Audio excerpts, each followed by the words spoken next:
pourquoi est-ce qu'on est confronté, on peut être confronté au plan de casse auquel nous sommes confrontés avec l'arrogance et la violence que nous connaissons. Et cette question-là, il faut bien qu'on se la pose. C'est ce pourquoi. Moi, je n'ai jamais dit, je ne dirai pas que ce qui se passe en 80, 82, 83, puis 90, 91, c'est identique à aujourd'hui. Je suis d'accord avec vous. D'ailleurs, Anthony, le type des services publics, il raconte que ça commence en 80, 82, que c'est une stupeur considérable chez les militants, qui vont obtenir 15 ans de sursis en se battant, et qu'ensuite, hop, ça redémarre. Ça veut bien dire qu'il y a un sursis. Mais pour qu'il y ait sursis, il faut bien qu'au point de départ, il y ait une capitulation sur l'essentiel. Or, cette capitulation sur l'essentiel, et c'est en cela, moi, je pense, qu'il y a une question de fond, à partir du moment où l'ensemble des forces politiques de ce pays importantes ont dit qu'elles soumettaient leur orientation à l'ouverture européenne des marchés financiers, je pense personnellement que le verre était dans le fruit.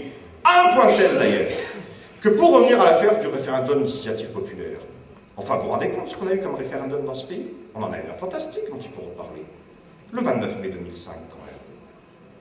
Vous vous rappelez le matraquage? Moi j'étais à la télé le 29 mai 2005, ça fait un moment, j'y suis depuis 85-6, donc ça fait un bail. Et le 29 mai 2005, attendez, moi j'ai vu comment ça se passait à la télé. Il fallait voir la bagarre. Quand on était à la machine à café, on a discuté pour savoir comment on faisait notre boulot les uns et les autres. Et comment on a fait, au point d'ailleurs que nous avons été quelques-uns, lancé à l'époque un appel qui s'appelait le non censuré dans les médias, ça suffit. Je ne sais pas si ça vous dit quelque chose, qui très vite a eu des dizaines de milliers de signatures sur Internet et qui a desserré un minimum un étau pour nous permettant de dire un certain nombre de choses. Bien. Mais ce 29 mai 2005, ça va être un référendum extraordinaire. Parce que pour la première fois, tout le monde l'a dit, tout le monde l'a vu. Il y avait des gens qui avaient déserté les urnes depuis 20, 25, 30 ans. Puis là, ils sont allés. Ils sont allés dire non, parce qu'ils ont compris de quoi il s'agissait. Pour la première fois dans ce pays, depuis des années, il y a eu un débat politique fantastique dans le pays. Pour la première fois, il y a eu un débat d'idées où beaucoup ont pu s'exprimer. Il y avait des réunions publiques. Bref, il y avait la vie politique au sens étymologique du terme. La vie des citoyens rassemblés, qui débattent, qui s'engueulent. Dans les familles, c'était comme ça. On s'engueulait, on se jetait des coups dans la gueule et tout. On était d'accord, on n'était pas d'accord, on y allait. Vous vous rappelez ça? Il y a eu un vote. Qu'est-ce qui s'est passé après? Vous vous rendez compte? Comme le chemin est long, référendum d'initiative populaire. Ce vote, il a dit non. Alors on n'a pas voulu nous faire comme aux Irlandais. Parce qu'ils se sont dit que c'était dangereux. Ils ont juste décidé d'aller à Versailles, à quelques-uns, et ils sont tous mis d'accord pour faire en sorte que le vote majoritaire des Français soit dénié, soit bafoué par un vote d'élus qui refusait le mandat que le peuple avait donné. Ça s'appelle un délit de souveraineté. Ça s'appelle un délit de démocratie. Et ça veut dire que la démocratie est en question. Je pense franchement que la démocratie est en cause quand on voit ça. Et on voit le chemin qu'il y a à faire par rapport au référendum d'initiative populaire. Ça permet de comprendre d'ailleurs pourquoi, lorsque vous avez dans une région plus de 65 à 70% des gens qui disent « on veut notre hôpital », tout le monde s'assoit dessus. On a le sentiment, mais qu'ils s'en foutent, mais littéralement. Alors que pourtant, si les citoyens disent, ben c'est quand même les citoyens qui d'abord payent et qui ensuite bénéficient. Donc c'est leur point de vue. Quelle conception attend la politique? Est-ce que les citoyens sont là pour acclamer les leaders? Ou est-ce qu'à l'inverse, les hommes politiques sont là pour respecter la volonté et le mandat que les citoyens leur donnent? Il faut quand même revenir au point de départ. Je dis la démocratie est en question. Et c'est cela qu'on voit sur la question de l'hôpital. Donc vous voyez, je ne dis pas qu'il n'y a pas eu d'accélération, je suis d'accord avec vous. Mais à la fois cette accélération, je pense qu'elle est possible, parce que depuis des années et des années, il y a une capitulation sur l'essentiel et il y a une jonction qui est faite sur l'ensemble de ces politiques par toutes les forces qui s'expriment et qui sont en présence. Et que là, il y a un vrai problème. La deuxième chose, si vous voulez, à mon avis, je termine avec ça, la deuxième chose qui, de mon point de vue, est importante, c'est que ça permet de comprendre la casse généralisée à laquelle on assiste. Parce qu'il y a les hôpitaux. Enfin, attendez, il y a tout le reste. C'est pas pour relativiser les hôpitaux, hein. Mais ça veut dire que lorsque dans un État, dans une nation, on met en cause la santé, on met en cause l'école, on met en cause la laïcité, lorsque l'on met en cause l'égalité, lorsque l'on met en cause la fraternité, la justice, eh bien c'est la République qu'on met en cause. Et je pense que c'est ça le problème. Donc si vous voulez, bon, moi, qu'est-ce que je dis, moi, à mon niveau, moi quand je fais ce genre de film, c'est ça que j'ai envie de dire, quoi.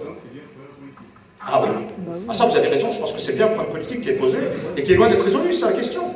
Parce que, et pour en finir, c'est non seulement un point de politique qui est posé, mais est-ce que vous avez le sentiment que nous aurions le 10e de ce que nous avons en face de nous et que nous subissons sur toutes les questions s'il y avait un minimum de réponses fermes, nettes et précises face aux mesures qui sont prises? Car enfin, Car enfin, nous avons tous dit 360 milliards pour les banques et les spéculateurs, 11 milliards de trous pour la sécurité sociale. D'un côté, le déficit signifie la mort du système collectif de santé. De l'autre côté, allez hop, 360 milliards, on y va. Allons-y gaiement. On les trouve, on les donne. Mais dites-moi, qui a dit dans ce pays, pas un sou pour les banques et les spéculateurs, augmenter les salaires, donner de l'emploi à ceux qui n'en ont pas, c'est la seule façon de faire repartir la machine. J'ai entendu nulle part. J'ai entendu tout le monde dire qu'il y avait un vrai problème en bourse quand même. Parce qu'il y avait un facteur psychologique en bourse. Il fallait rassurer les marchés. Le marché, je ne sais pas qui c'est. Les mecs qui me parlent des marchés. C'est qui les marchés? C'est celui qui a de la thune, qui va en bourse, qui achète et qui sait spéculer pour faire de l'argent. Je ne sais pas ce que c'est les marchés, honnêtement. Je ne sais pas ce que ça veut dire. Il faut rassurer les marchés, on entend ça tous les matins. Les marchés, les marchés, les marchés. C'est la novlangue, c'est Orwell qui parle là maintenant. Hein? Bon, eh bien écoutez, ça veut dire quoi? Ça veut dire que sur l'essentiel, il n'y a pas de voie alternative qui s'exprime. C'est pour ça que tout ça c'est possible. Est-ce que vous pensez 30 secondes s'il y avait une voie résolue en face, qui disent l'essence, le minimum, qui disent par exemple, ArcelorMittal fait des bénéfices. ArcelorMittal considère qu'il n'en fait pas assez. Donc ArcelorMittal est en train de foutre en l'air 1800 familles en Lorraine qui vont mettre au chômage pour aller faire fabriquer des choses en Chine ou en Inde. Qui dit dans ce pays, ce qui est quand même élémentaire, soit on respecte la légitimité des actionnaires d'ArcelorMittal, et dans ces cas-là, ils ont raison, ils aillent en Chine, parce que la Chine c'est génial. Vous avez les mecs, ils bossent en tôle, un bol de riz, quand ils clabotent, il y en a un autre qui arrive, un autre bol de riz. C'est génial, ça coûte pas un sou. Vive la Chine, quel système fantastique. Ou alors la légitimité, quand il y a des bénéfices. C'est quand même le droit pour des familles en France de vivre de leur travail. Et si c'est ça la légitimité, alors il faut aller jusqu'au bout. Soit ArcelorMittal reste, soit ils veulent s'en aller, on prend ArcelorMittal. Ça s'appelle la nationalisation. Il n'y a pas 36 000 solutions. Et c'est vrai dans tous les domaines. Qui dit aujourd'hui qu'il est complètement incroyable qu'on trouve normal? Vous vous rendez compte que dans l'automobile, vous allez avoir, mais on est au début du problème. C'est ça la question. C'est pas en train de nous dire des plans fantastiques et tout qui vont tout régler. On est au début. Tout le monde sait que 2009, ça va être terrible comme année. Tout le monde le sait. Et ça peut être terrible pour tout le monde en plus. Mais tout le monde ne peut pas le voir. Donc, on vous dit, c'est normal dans l'automobile. Il y a un problème? Pas de problème. Pas de problème. 15 jours de chômage technique obligatoire en janvier, peut-être en février, peut-être en mars. Oui, mais attendez, le loyer, vous le payez 15 jours sur 30. Votre boucher, vous lui payez la moitié d'un steak pour un steak. Et le kilo de tomates, vous payez 500 grammes. Il y a un problème quand même. Qui le dit? Personne. Tout le monde trouve ça normal. Mais tout le monde trouve ça normal pourquoi? Parce que personne, à mon avis, ne pose le problème que pose Nicolas Sarkozy lorsqu'il dit qu'il faut moraliser le capitalisme. Personne ne pose le problème de savoir si ce système est moralisable, et donc s'il est possible de s'en sortir dans un système comme celui-là, ou s'il faut réfléchir à quelques mesures élémentaires, qui sont des mesures même pas anticapitalistes, qui sont des mesures républicaines. Je veux dire, De Gaulle, c'était pas le plus grand des socialistes et des communistes de la Terre. Nationalisation, retraite, sécurité sociale. Alors, oui, moi je vais être gaulliste, enfin je parle de Gaulle parce que je sais qu'on pourrait dire qui c'est qui s'est excité. Je vous parle de Gaulle exprès, allons-y. Ça permet de dire, bon, on va l'hospitaliser, mais pas tout de suite. Quoi. Vous voyez? Donc voilà. Donc, personne ne dit. Et pourtant, ces mesures, elles sont élémentaires. Et si on ne le dit pas, bien, ça veut dire que la case va continuer.